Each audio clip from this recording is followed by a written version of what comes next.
இப்போ எடப்பாடி பழனிசாமி மனநிலை எப்படின்னா இருக்கு? ஏன்னா இந்த அளவுக்கு ஒரு வெளியேற்றம் அவர் எதிர்பார்த்திருக்க மாட்டார். அசம்பிளியிலும் எண்ணிக்கை குறையுது, கட்சியிலையும் வந்து நிர்வாகிகள் வெளியில போறாங்க. இல்லை, இது எதிர்பார்க்கல அப்படிங்கிறது உண்மைங்க. ஆனாலும் கூட இதனால ஒரு தலைவர் நிலை குலைஞ்சு போயிடக்கூடாதுல்ல. இது அவர் அதை எதிர்கொள்றாரு. சரி, நடக்கிறது நடக்கட்டும். நீங்கள் இப்போ ஒரு கட்சியினுடைய அடிப்படை எந்த இடத்துலையும் பாதிக்கப்படலைங்க.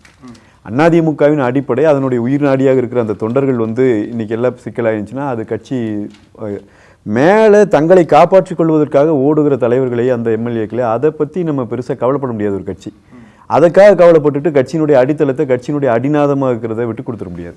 இல்லை, ஒரு தலைவர் மேலே இருக்கிறவங்க நிர்வாகிகள் அப்படி போனோம்னா அவர் மட்டுமா போவாங்க?